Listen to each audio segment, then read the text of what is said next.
Buenos días, Dios quiera estén bien y que pues con estas circunstancias que estamos viviendo, es- el curso esté ayudando para que recurrir a la Sagrada Escritura e ir encontrando pues respuestas a todas las cosas que pasan. Les agradezco muchísimo su consideración y su comprensión. Y pues hoy estoy grabando. Me hubiera encantado que alguien se uniera, porque hoy teníamos el trabajo de las citas. ¿Se recuerdan? Que habíamos dejado estas citas para que ustedes identificaran pues un poquito el género literario. ¿Se recuerdan que andamos en los géneros literarios y andamos viendo? Les compartí de hecho, un videíto donde ustedes pueden no, captar o un poquito comprender de una mejor forma la importancia que tiene el contexto literario para la comprensión de la Sagrada Escritura. Entonces, yo hubiera querido muchísimo que ustedes hubieran, alguna, pues se hubiera conectado, pero claro, no es el día de la clase, la voy a grabar de todas maneras, pero un poquito, esta parte nos tocaba un poquito interactuar, pero tienen el tiempo para hacerlo porque el jueves, si Dios lo permite, sí vamos a interactuar en esto. Hoy voy a tratar de hacerlo yo con algunas citas. Claramente no me va a dar tiempo, pero estoy segura de que van a tener ustedes un poquito de claridad en lo que tenemos que hacer. Bueno, entonces vean que la primera cita que nos aparece, estamos en el contexto literario, es ver las distintas citas y ubicarlas en ese contexto literario. La primera cita que tenemos es la de Job 41, del 1 al 7. Entonces, si ustedes van a Job,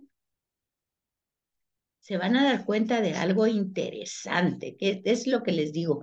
Me hubiera encantado que ustedes eh, hubieran entrado al curso. Porque si se fijan ustedes, del 1 al 7 prácticamente sería el capítulo 41. En mi Biblia aparece con, con el versículo 4, no aparece con el versículo 1. Entonces ya ahí ustedes tendrían que fijarse e ir a la nota de pie de página que no aparece directamente en el 41, sino que aparece ya en el 42 del 1 al 6. Entonces aquí habrían varias cosas que preguntar. Primero, si realmente la cita es equivocada o de qué se está tratando, porque no tenemos, o no sé ustedes en su Biblia, pero yo en mi Biblia, en el capítulo 41, mi versículo empieza en el 4, que dice, no dejaré de escribir Job 41, ahí dice 41, del 1 al 7. En mi Biblia no hay versículo 1, 2, 3, sino que hay hasta el 4. Y en nota de pie de página no hay tampoco,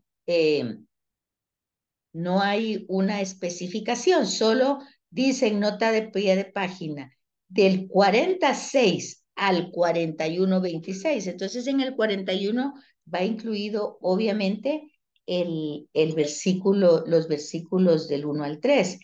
Dice que es un segundo discurso del Señor, o sea que no empieza del 1 al 7, no empieza ahí, sino que empieza desde el capítulo 40, versículo 6. Dice que es un segundo discurso, que el Señor lanza de nuevo un desafío. ¿Es realmente necesario que Job condene a Dios para afirmar su propia inocencia? Es una pregunta. Sigue a continuación la descripción de dos grandes monstruos, y ahí los menciona en los versículos 40 del 15 al 24 y del 25 al 41. Los expertos opinan que en ellos hay algunas características como que se trata de ese monstruo, que se trata de un cocodrilo. Así lo han traducido. Pero la cultura de Medio Oriente son también mitos y símbolos del caos primordial, a lo que el Señor, creándolos, los domina y los controla. Siempre aquí vamos viendo, y fíjense que esto puede ser muy útil para lo que estamos viviendo, ¿verdad?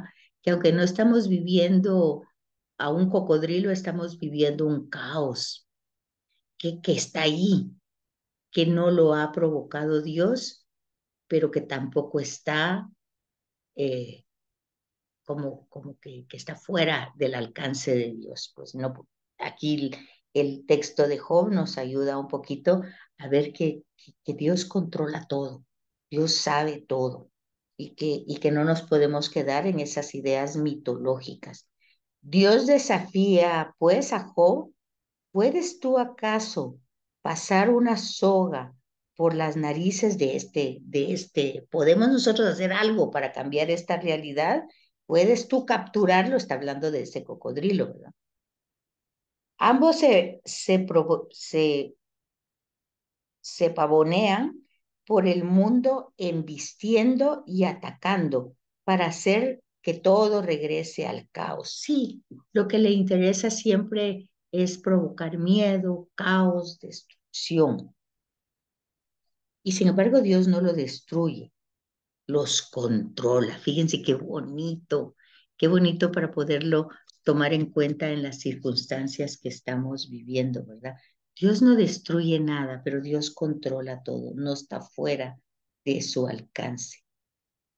Entonces, entre todo este cuestionamiento, pues entran estos versículos del 1 al 7 que está describiendo a este monstruo, ¿verdad?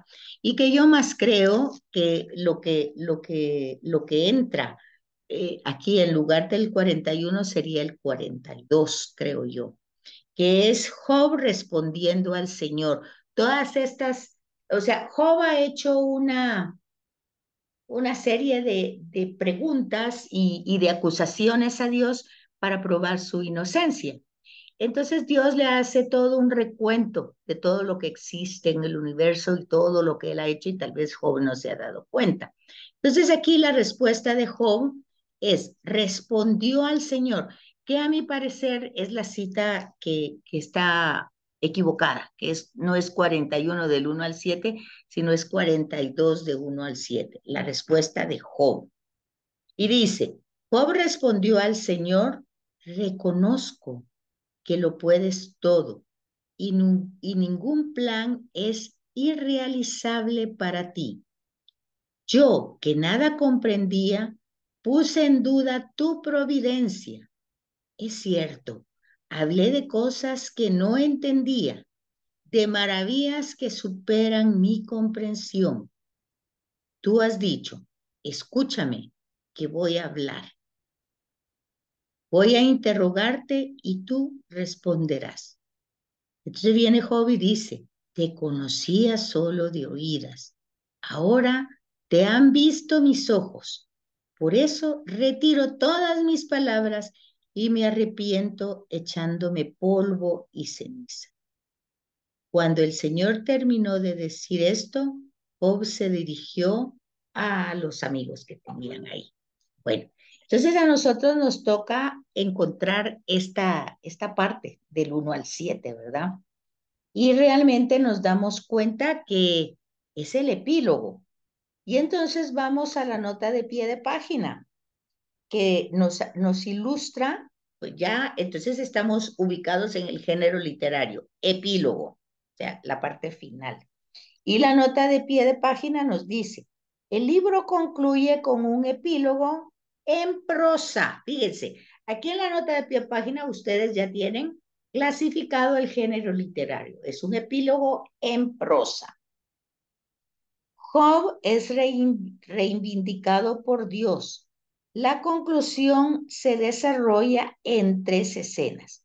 Primero, Dios censura a los amigos de Job, ¿verdad? Los compañeros que han estado hablando en todo el libro sobre Dios, ¿verdad? Y, les reprueba que no han hablado como su siervo Job. Es un poco irónico porque vamos a encontrar que a veces Job pues se va un poquito a enojar, ¿verdad? Además, en la segunda parte, que ya no la tenemos aquí, tenemos eh, que Dios devuelve a Job todas sus propiedades. Bueno, esto es ya todo el epílogo que se va desarrollando en tres partes. Pero la primera parte es el reconocimiento de Job, que se da cuenta de que ha hablado insensatamente. ¿Por qué? Porque ha hablado de cosas que no sabe, que no conoce. Oigan, eso hay que poner atención porque se supone que él era un siervo fiel de Dios. Y cuando hablaba de Dios se supone que lo conocía. Esto es para que lo reflexionemos, ¿verdad? Lo que nos está diciendo esta forma, este epílogo, que es pues una prosa, pero que nos está diciendo cómo nosotros podemos pensar que sabemos mucho de Dios y sin embargo las circunstancias van a superar, le vamos a dar más importancia a las circunstancias que a Dios mismo. Nos vamos a angustiar, llenar de miedo, etcétera, etcétera. Bueno, entonces eso para que ustedes se ayuden con las notas de pie de página y identificado. Esta cita Job 42, por favor, corríjanla, del 1 al 7. Luego nos da otra cita que es Salmos, ¿verdad? Entonces nos vamos al Salmo que dice que es 85 del 9 al 14. Entonces veamos, para que se nos sea fácil, nos vamos a la parte superior de la Biblia, ahí vamos pasando las hojitas y ahí vamos viendo los títulos. Dice del 9 al 14. Entonces, eh, el salmo está titulado como Señor, has dicho, has sido bueno con tu tierra. Y el versículo 9 dice, voy a escuchar lo que dice Dios. El Señor ha prometido bienestar a su pueblo y a sus amigos que confían nuevamente en Él. La salvación ya está cerca de sus fieles y su gloria habitará en nuestra tierra. El amor y la verdad se dan cita, la justicia y la paz se besan. La verdad brota de la tierra, la justicia se asoma desde el cielo. Con un orden, con una orden el Señor nos dará la lluvia y nuestra tierra nos dará su cosecha. La justicia caminará delante de él, la paz seguirá a sus pasos.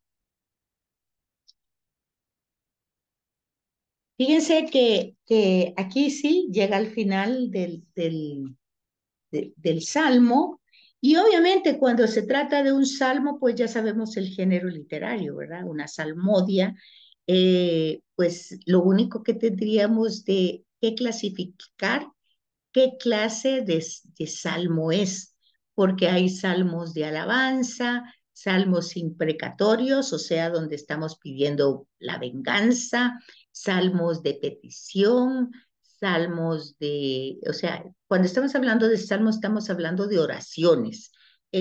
Se llaman salmos porque estas oraciones son cantadas, salmoneadas. Entonces ya tenemos un género literario que es oración.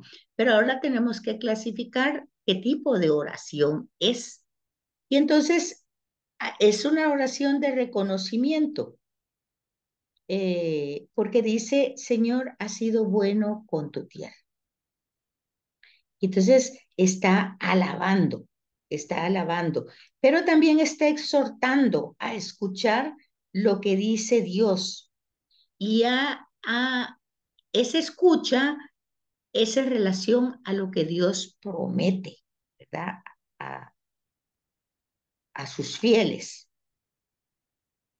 Y nos damos cuenta que hay un reconocimiento en este salmo de quién es Dios, que dice que es amor, que es verdad, que es justicia, que es orden, y todo esto es lo que ha prometido a sus siervos, a sus fieles. Y entonces es un reconocimiento de su bondad.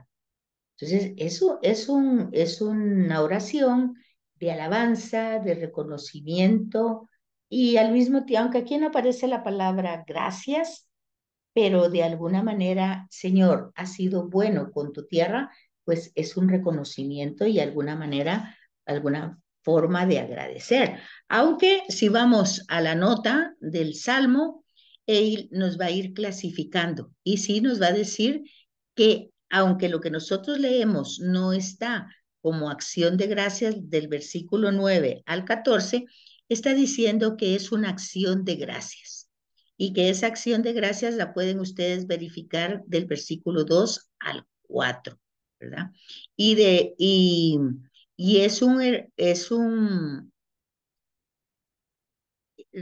luego dice que del 9 al 14 es un oráculo comentado. Un oráculo es también una forma literaria. O sea que este Salmo 85 del 9 al 14 en los primeros versículos que no hemos leído son acción de gracias. Y en la segunda parte, del 9 al 14, es un oráculo. Es un oráculo, es como como, ¿qué fue lo que les dije? Como una constatación de lo que es Dios, ¿verdad? De lo que Dios ha prometido a su pueblo. Entonces dice aquí, por ejemplo, dice, el oráculo puede ser la respuesta a la súplica. Menos clara es la relación de la primera pieza con las otras. O sea, no se ve mucha claridad en la relación de los primeros 8 versículos, que son acción de gracias, y este oráculo, que es una especie de respuesta, una súplica, que todavía no está puesta aquí la súplica, puesto que la primera parte es una acción de gracias. Y entonces dice que lo que pasa es que es posible que el pueblo esté viviendo una gran sequía. Entonces hay que entrar al contexto histórico. Y en este caso, la bondad de Dios mostró con la tierra, que ha mostrado con la tierra en otros tiempos. Entonces es como los primeros 8 versículos son como un recordatorio de lo que Dios ha hecho en la historia con sus fieles. Y ahora el oráculo es porque se está viviendo una circunstancia difícil, pero se tiene la esperanza que así como Dios ha actuado en otras épocas, así hoy actúe con misericordia ante nosotros. Entonces, aquí ven ustedes eso, cómo se va aclarando, pero uno tiene que irse ayudando con las notas de pie de página. Entonces, dice, por ejemplo, en el versículo 9, como en todo el tiempo Él ha prometido el bienestar y lo ha desarrollado. Y que el comentario al oráculo del 10 al 14 aclara, Dios es salvación que se acerca y gloria que habita en nuestra tierra. El cortejo divino está formado por las 3 personas, ¿verdad? Que están citadas. Y entonces la tierra goza de esa presencia desde el cielo. Dios visita nuestra tierra y la colma de abundancia. Y el Señor continúa caminando por la historia, precedido por la justicia y seguido por la belleza. Entonces, esos son estos versículos que pertenecen al oráculo. Entonces, ¿qué podemos sacar aquí con claridad en esta cita? Pues podemos darnos cuenta de que un salmo puede tener distintos géneros literarios. Es un salmo de alabanza, por decir así, o de reconocimiento, pero al mismo tiempo hay que poner en contexto histórico este reconocimiento. Y según nos dice la nota de pie de página, cuando no encontramos un hilo conductor entre la primera parte, o sea, del 1 al 8, y luego del 9 al 14. Cuando no encontramos esa continuidad, porque ¿cómo va a entrar un oráculo si luego, que casi que es una respuesta, una súplica, si la primera parte no está suplicando, sino que está reconociendo las acciones de Dios en la historia? Pues entonces aquí es donde nos tenemos que fijar que en un mismo capítulo pueden haber distintos géneros literarios. Y no solo leer así de continuo, sino ir notando los comentarios de pie de página que nos ubica.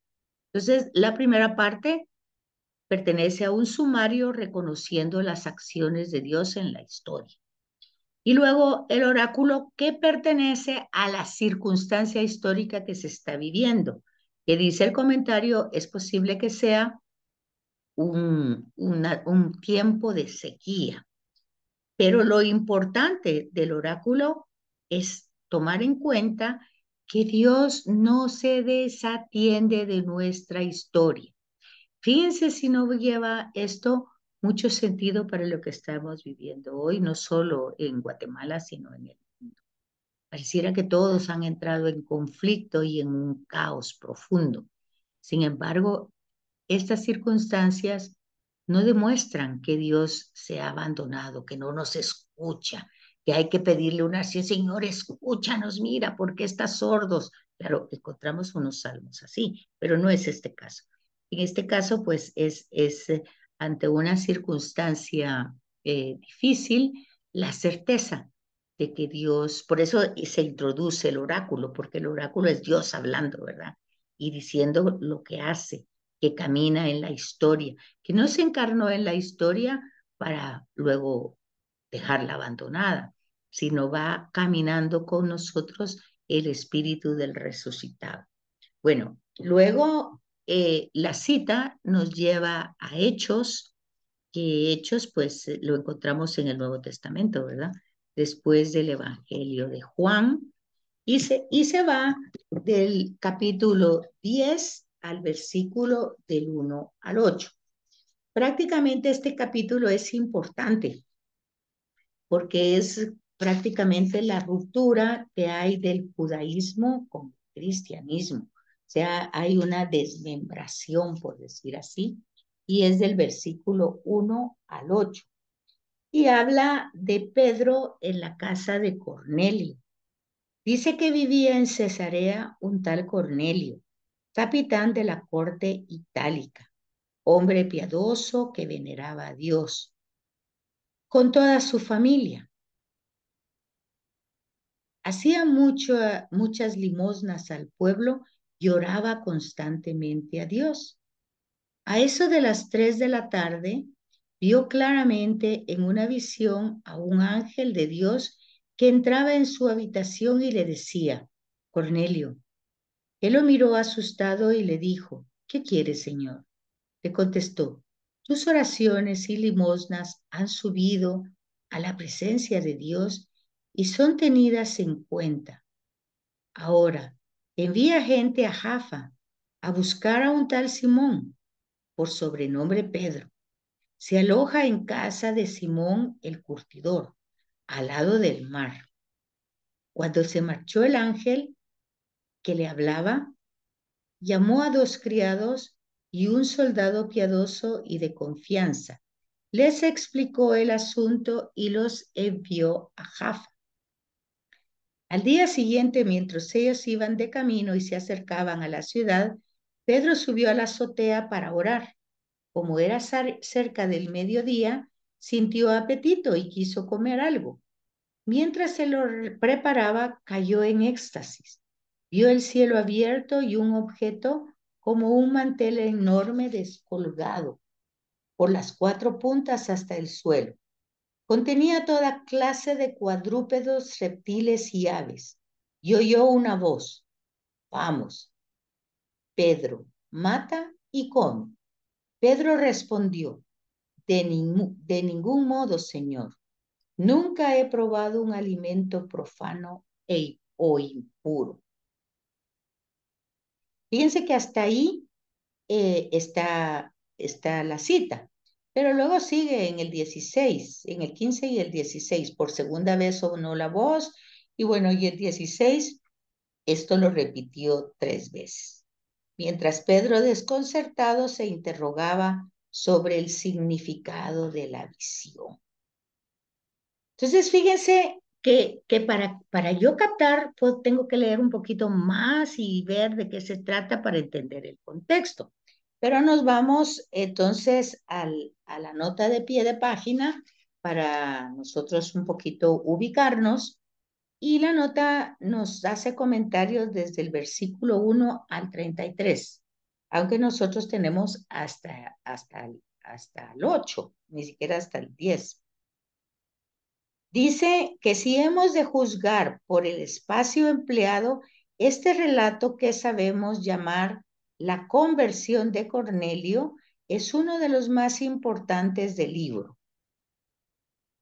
¿Será que se trata de la conversión de Cornelio? Dice el comentario. O mejor sería llamarlo la conversión de Pedro. Fíjense qué interesante, porque Pedro, acuérdense ustedes que estamos en el capítulo 10, entonces acuérdense que Pedro es un apóstol del Señor y sobre él se ha puesto pues el fundamento de las comunidades, o sea, de la iglesia. Y aquí el comentario de Hechos de los Apóstoles, que está en el versículo, en el capítulo 10, nos dice que en lugar de llamarse la conversión de Cornelio, debería de llamarse la conversión de Pedro. Bueno, aquí ya nos da una luz al género literario. Estos versículos pertenecen a un género que se llama de conversión, o sea, de cambio de personalidad o cambio, se llama de metanoia, no solo cambio de personalidad, sino cambio de mentalidad. O sea, una persona, como nosotros en buen castellano diríamos, esto es como la vuelta del calcetín. O sea, nosotros vemos el calcetín bien y lo vemos de una manera y le damos la vuelta y es otra cosa, ¿verdad? Entonces, es como una realidad diferente. Entonces, los relatos de conversión pertenecen a un género literario específico y nosotros lo podemos ver porque tienen la misma estructura del texto, ¿verdad? Entonces, ya nos ubicó en el género literario. Luego, el comentario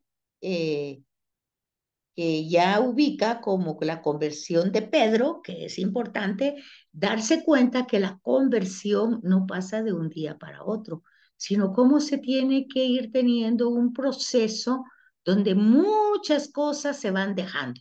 Claramente Pedro ya había creído en Jesús, ya aparte de antes de su muerte que lo había negado, todo eso se arrepintió en la resurrección, bueno, y ya en Pentecostés lo anunció con toda la fuerza, y de ahí pues nosotros podríamos decir ya es San Pedro, incluso ya está haciendo, pues no es que él haga milagros, es el resucitado que hace los milagros a través de Pedro, ¿verdad? Pero como nosotros lo miramos, no lo miramos las cosas desde el fondo, sino lo miramos desde la forma pues ya lo hemos visto como haciendo milagros, ¿verdad? ¿Se acuerdan ustedes en el capítulo 2, 3? Ahí va Pedro caminando y su sombra, diciendo, pues no dice que es Pedro, dice su sombra, pero la sombra es la del resucitado. Bueno, pero se dan cuenta, todavía le falta conversión. ¿Y cómo lo sabemos?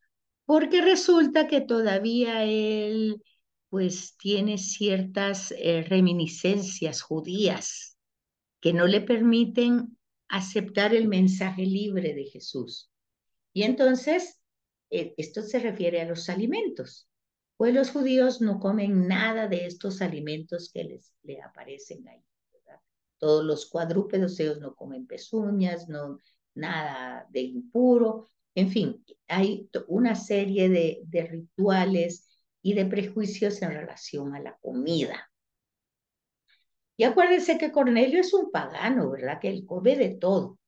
Y fíjense ustedes cómo la escena pertenece que antes de que lleguen los mensajeros de Cornelio que van a ir a recoger a Pedro, porque Cornelio tuvo una visión. Fíjense, aquí van viendo cómo Dios va preparando a las personas.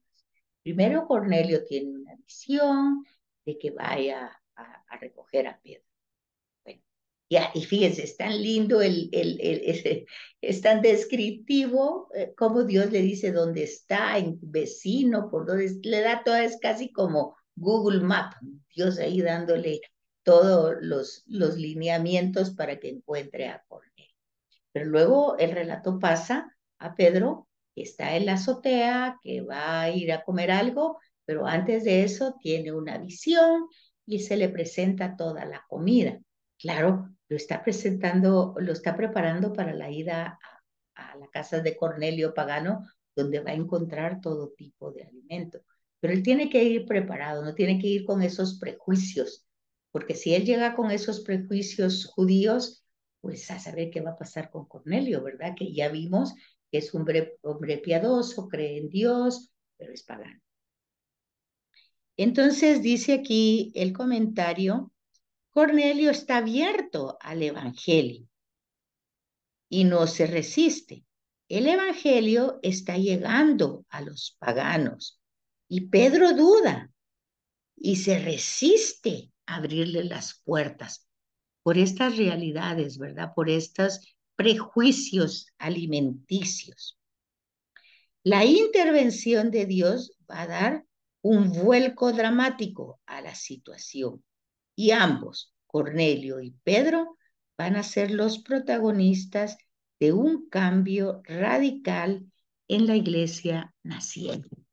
Entonces, fíjense lo importante que es irse dando cuenta cómo toda la misión y toda la obra pertenece a Dios. Pero si nosotros no captamos el género literario, es un género de conversión, entonces podemos dar otro tipo de interpretación. Entonces, nos ubicamos en el contexto literario, que es pues una narración de la conversión pues de Pedro, porque hemos visto que Cornelio está abierto al Evangelio. Entonces, todavía Pedro, que es judío, netamente judío, pues está ya en un mundo pagano, pero quiere llevar al Señor a ese mundo, pero lo limitan sus creencias judías y cómo Dios va preparando ese camino, ¿verdad? Es un motivo de mucha esperanza estas lecturas e ir entendiendo los contextos porque nos permiten. Y ya que pues estoy solita dándoles la clase, pues tengo la suerte de irles leyendo, pues no me va a dar tiempo todos, ¿verdad? Pero por lo menos alguno para que ustedes vean cómo es que vamos a captar el contexto, obviamente con las notas de pie de página. Luego se fijan que volvemos nuevamente al Antiguo Testamento y nos presenta al profeta Amós. Les decía que para que nosotros encontremos rápido a estos, nosotros tenemos que ser en la parte de arribita. La parte de arribita tenemos que ir buscando al profeta. Este Amós, pues, está muy cerca de Oseas, porque son de los profetas menores, ¿verdad? Vamos a ver, Joel, Amós, aquí tenemos Amós, rapidito. Y nos ubica en el capítulo 5. Aquí lo tenemos del versículo 1 al 3. Son 3 versículos. Y ya el título nos presenta casi el género literario que es Lamentación por Israel. Lamentación por la casa de Israel. Escuchen estas palabras que entono por ustedes. Una lamentación por la casa de Israel. Cayó para no levantarse la doncella de Israel. Está arrojada en el suelo y nadie la levanta. Porque así dice el Señor a la casa de Israel. Y ahí se queda, porque esas son lo que nos da la cita. Obviamente lo que nos está dando la cita es una introducción. Entonces es un género literario introductorio. ¿A qué? a una lamentación que es bastante larga. Todo el capítulo 5 lleva muchos versículos hasta el 27. Y hay todo un sumario de todo lo que ha hecho Dios y todo cómo ha reaccionado Israel. Entonces, la nota de pie de página nos dice, esta lamentación no es porque haya sido destruido Israel, sino porque en el horizonte profético se alcanza a divisar días difíciles que ni Israel ni sus dirigentes alcanzan a visionar. Enceguecidos como están por la relativa estabilidad política y el bienestar económico por el que están pasando los privilegiados del país. La lamentación anticipa, si no la muerte física, sí un cambio fatal en el destino de la nación.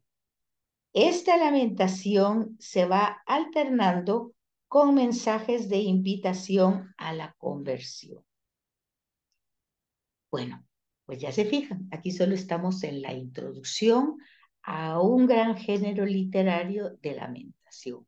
Importante darse cuenta de que dice el comentario, la primera parte, que es la que se introduce con esta parte de la lamentación, es descrita con la caída de una joven que ha cuidado su virginidad inútilmente y habla sobre lo que significa la virginidad en el oriente de las jóvenes, que era tenida como un gran tesoro, ¿verdad?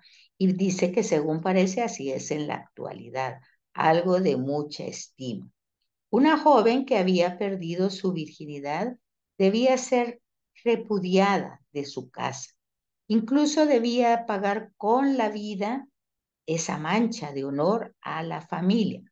Vean que este contexto ya nos ilumina un poquito el tema del anuncio, que también es un género literario de anuncios de que van a ser una personalidad del Evangelio de Lucas que anuncia el ángel Gabriel a María el nacimiento de Jesús. Y vean ustedes el conflicto cuando María acepta ese nacimiento, ¿verdad? Porque aquí les explica en la nota de pie de página cómo se veía como un gran gesto de honor. Y entre algunos grupos actuales árabes, también, cuando esto falla, hay que limpiar el honor a esta falta, ¿verdad? Entonces dice, con estos antecedentes se puede calcular el deshonor tan grande que sufre la Virgen de Israel por su caída, caída que se puede evitar volviendo al Señor. En el caso de esta cita, ¿verdad?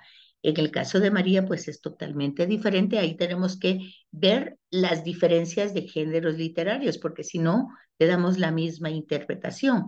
El género literario nos va a permitir poder interpretar el texto de una manera más adecuada.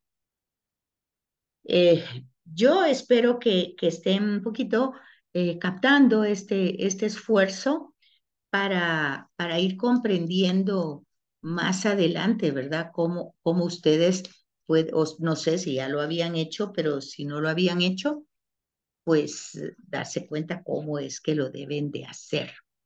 Luego nos pasa a Daniel, otra vez lo mismo, buscar el nombre en la parte de arriba, al capítulo 8 del versículo 3 al 14. Y entonces el texto dice, levanté la vista y vi junto al río de pie un carnero de altos cuernos, uno más alto y detrás del otro. Vi que el carnero embestía hacia el oeste, hacia el norte y hacia el sur, y no había fiera que lo resistiera, ni siquiera se librase de su poder, hacia lo que quería alardeando. Mientras yo reflexionaba, apareció un chivo que venía del oeste, atravesando toda la tierra sin tocar el suelo. Tenía un cuerno entre los ojos.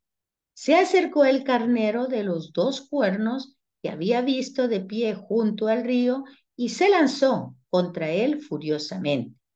Lo vi llegar junto al carnero, embestirlo violentamente y herirlo. Le rompió los dos cuernos y el carnero quedó sin fuerza para resistir. Lo derribó en tierra y lo pateó, sin que nadie librase al carnero de su poder. Entonces el chivo hizo alarde de su poder, pero al crecer su poderío, se le rompió el cuerno grande y le salieron en su lugar otros 4 cuernos orientados hacia los 4 puntos cardinales. De uno de ellos salió otro cuerno pequeño que creció mucho, apuntando hacia el sur, hacia el este y hacia la Tierra Santa. Creció hasta alcanzar las estrellas del cielo, derribó al suelo algunos de ellos y los pisoteó. Creció hasta alcanzar al jefe de las estrellas, suprimió el sacrificio cotidiano y profanó el templo. Le entregaron las estrellas y el lugar del sacrificio expiatorio, instaló la maldad. La verdad cayó por los suelos mientras él actuaba con gran éxito. Entonces oí a 2 santos que hablaban entre sí. Uno preguntaba, ¿cuánto tiempo durará esta visión del sacrificio perpetuo suprimido, de la desolación del santuario y de las estrellas pisoteadas? El otro contestaba, 2300 tardes y mañanas. Después el santuario será restablecido. Bueno, se fijan que leemos eso y creo que casi no entendimos nada. Entonces tenemos que irnos porque son visiones, ¿verdad? Y este género es un género que se llama apocalíptico, pero no es el apocalipsis de Hollywood, sino que es el apocalipsis de la Sagrada Escritura. Y entonces tenemos que ayudarnos claramente con las notas de pie de página. Y dice que es segunda visión, o sea que ha habido una primera visión en el capítulo 7, están hablando de las visiones de Daniel. Y la primera se relacionó con 4 fieras y esta segunda se refiere al carnero y al macho cabrío. Esta nueva visión amplía prácticamente la anterior, o sea que para entender esta hay que entender la anterior, o sea, la del capítulo 7. Aunque reduce el número de imágenes, ¿sí? Porque aquí hay muchas fieras y aquí solo hay un carnero y un macho cabrío. Nótese el predominio del símbolo del cuerno. O sea, cuando vemos que se repite una palabra y una imagen, tiene un significado. Predomina el cuerno. Imagen antigua de la fuerza y el poder. Aquí el comentario nos está aclarando qué significaba el cuerno y por qué ahí aquí aparece.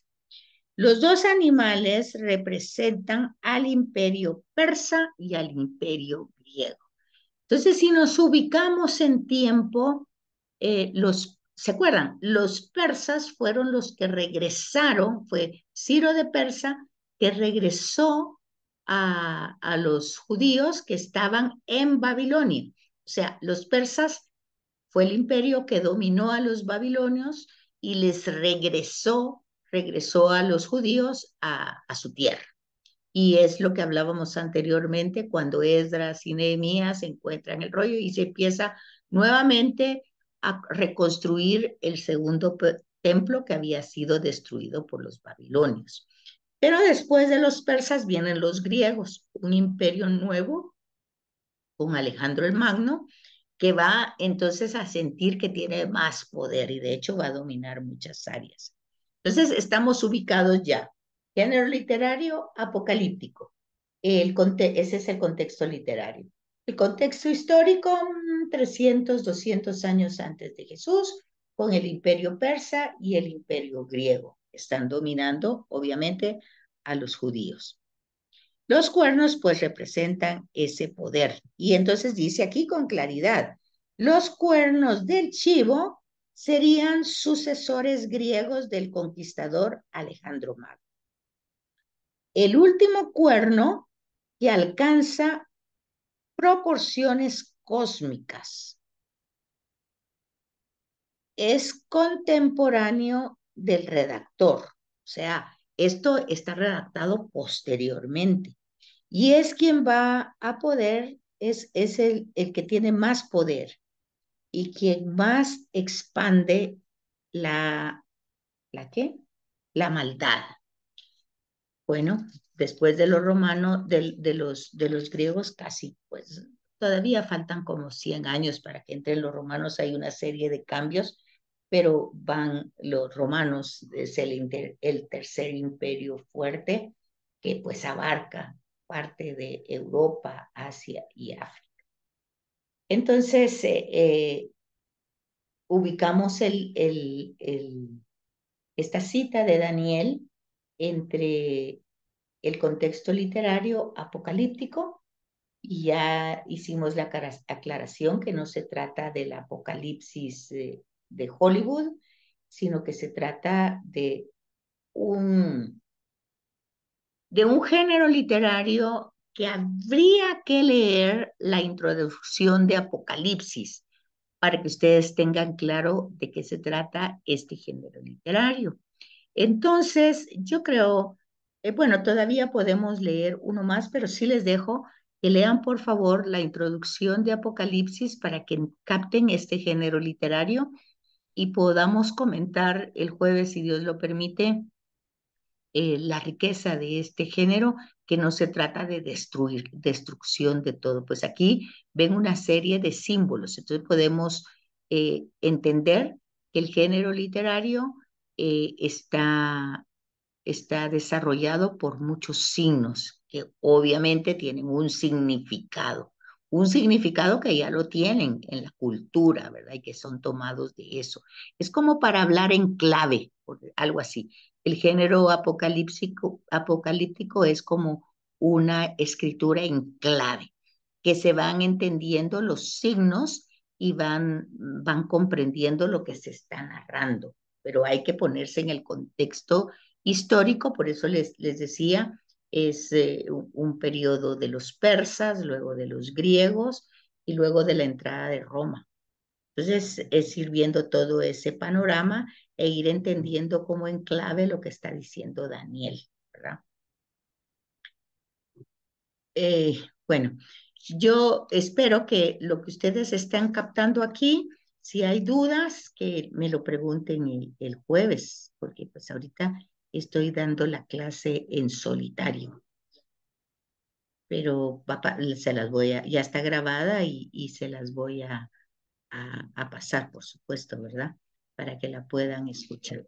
Luego nos vamos nuevamente, la cita que nos da es el Nuevo Testamento y nos vamos a Hebreos. Hebreos generalmente se identifica como una carta, pero como estamos viendo género literario, pues nos vamos a dar cuenta de que no es una carta, porque no tiene lo característico de una carta, que es un saludo, un cuerpo, una despedida. Nos vamos dando cuenta que no tiene eso. Entonces, definitivamente no puede ser una carta. Y eso no lo dice la introducción, ¿verdad?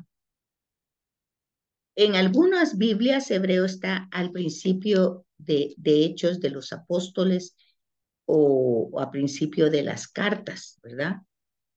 Pero en otros lados está al final. No sé dónde la tienen ustedes. Yo, por ejemplo, aquí mi Biblia no la tiene al principio.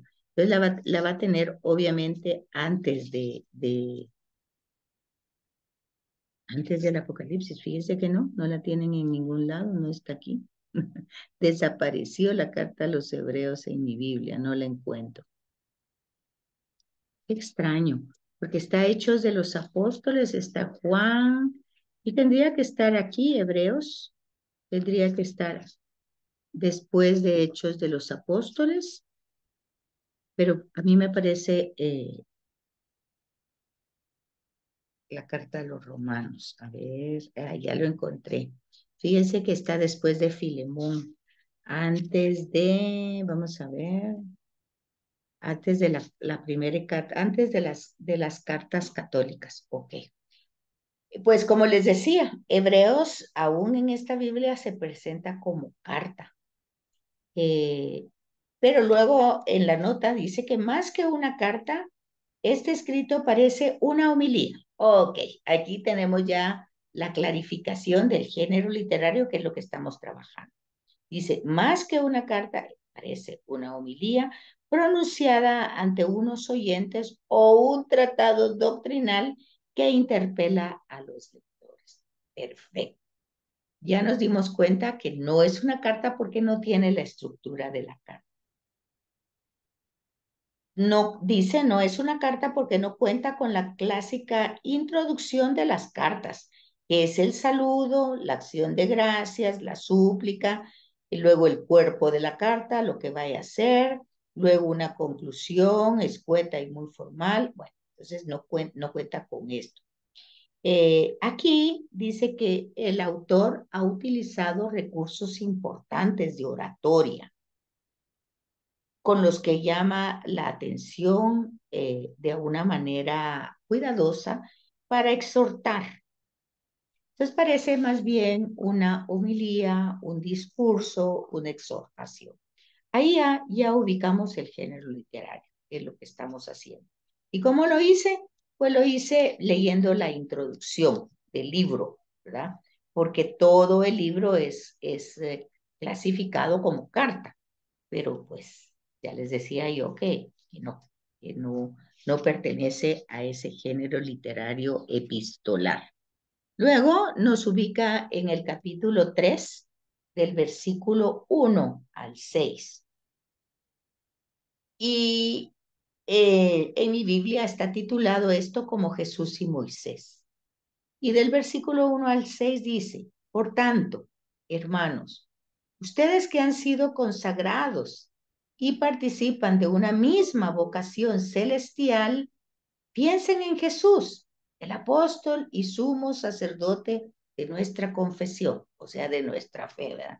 Nosotros confesamos la fe. Cuando decimos el credo, confesamos la fe. Decimos que creemos en el Padre, en el Hijo. Bueno, en este sentido, Jesús es apóstol y sumo sacerdote de nuestra fe. ¿Y quién es Jesús aquí?